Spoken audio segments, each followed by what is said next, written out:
Now at 11, we're slowly wrapping up our latest snow. We're going to let you know how much has fallen and what's ahead for the weekend.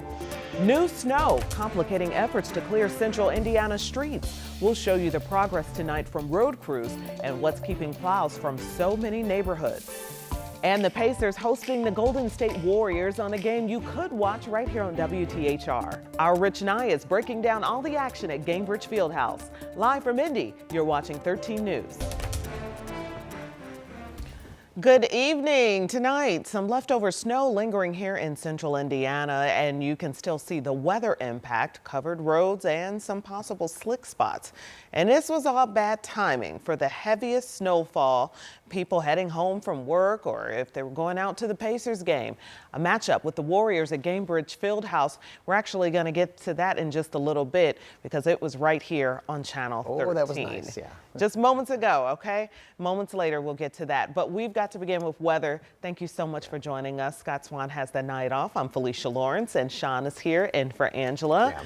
And area road crews have been busy because all of this is just making life harder as they're piling snow on top of snow. Yep. It's easing now, but they still have some work to do overnight tonight. Let's show you this vantage point here from our NDOT camera. And this is indicative, at least of the interstates. Still some slushiness, and we still have a little bit of light snow that's falling here across central Indiana. And I suspect we'll have some stuff going on tomorrow morning. We still have some accidents, still have slow roads. This was fully expected. Live Doppler 13 radar showing the bulk of this now over for western Indiana. Still have a little bit to go, another hour or so here over the central part of the state. We're going to run down those snowfall totals, how much fell today, and we've got some Arctic air in the 7-day forecast here in a few minutes. All right, Sean, thanks so much. And tonight, IMPD is reporting its officers responded to more than 100 crashes once the snow started to fall. And we just actually got some numbers from state police. Look at your screens. Troopers got the call to at least 68 crashes, 8 of them with injuries, 30 slide-offs, 24 disabled vehicle assists, and 11 traffic hazards when something was blocking the roadway. And we want to take a quick look at the travel advisory map from the Indiana Department of Homeland Security. You can see that most of the state is under some sort of advisory or a watch. Now, an advisory means to exercise a lot of caution if you have to be out. Now, if you're under a watch, the county's in orange. You are only supposed to be out for essential travel like work or in the case of an emergency. And a lot of families are frustrated with this latest round of snow since their streets still haven't been cleared from the round before that happened last weekend. Logan Gay joins us live outside. And Logan, when should we expect that these Hoosiers expect to see DPW showing up on their street? Well, Felicia, if you live on a side road like this one, possibly never. Around 5 years ago, Indy DPW changed their strategy, and their current strategy says that they will only plow connector streets. So that means neighborhoods like this one may never see a city plow. And this has some county council members frustrated. I'm like looking at them like, when did we come up with this? Indy DPW's current plow strategy is catching some city council members by surprise. Back in 2020, Indy DPW said the city switched from its 6-inch rule to a connector street strategy. So instead of using contractors to help plow side roads after a significant snowfall, DPW crews will now only plow connector streets.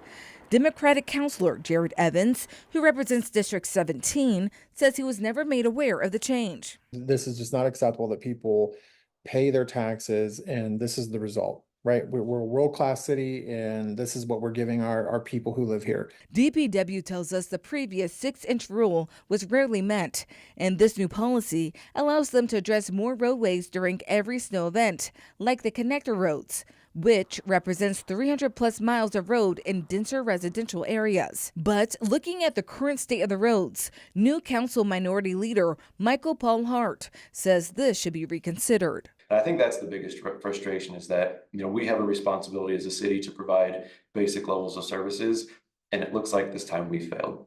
Evans says he believes this is another issue arising from the state's road funding formula. All of that comes back to the inequity of the road formula set by the state and how they take our taxpayer dollars and spend it in other parts of the state.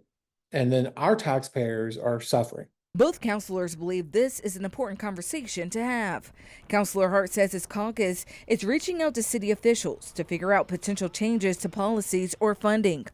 In the meantime, Evans says residents are just going to have to figure it out on their own. Our residential streets are absolutely packed, and if you don't have an HOA, you're left to dig out of this and just wait until we get a warm enough day where the sun comes down and melts it.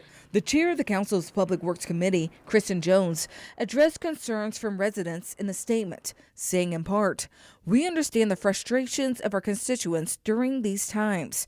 Through annual budget approvals and funding allocations, the council ensures that DPW is well equipped to respond promptly and effectively." NDDPW says they can still call in contractors for help if warranted, but they said the most recent snowstorms haven't warranted that extra help because of the high possibility of ice, specifically black ice. Felicia? All right, Logan, thank you. And tonight, 2 women and a dog are safe after a rescue from a frozen pond in Greenwood. Police say a 50-year-old woman fell through the ice in a neighborhood near 31 and Worthsville Road around 5 o'clock this evening. Investigators say she was trying to get her dog out of the water. Then her adult daughter also fell in while attempting to help. Police and another neighbor finally got the women to safety. They also got the dog out. Everyone is expected to be okay, but police warn during cold weather to keep everyone off the ice, especially kids and pets. Now, sadly, it is just January, and this is not the end of winter. More snow chances and bitter temperatures are back in the extended forecast, and you can keep track of all of it right now with the WTHR weather app. That's where you can check radar and hourly forecast. You can see the weather blog, see exactly what's happening in your backyard, and it's a free download in your app store. Here's a look at other stories making headlines right now. The Delphi police chief just resigned after a Carroll County judge found Nate Lamar was, quote, dishonest and misleading under oath. The allegations are connected to a warrantless car search during a drug arrest in January of 2024. The mayor confirms the search for a new chief is now underway. You can read the extensive details of the case on WTHR.com. Tonight, a man is in custody after a deadly shooting in Bloomington. Police got the call to North Summit Street near 3rd Street and I-69 late last night. They found a 48-year-old man with a gunshot wound. He died at the hospital.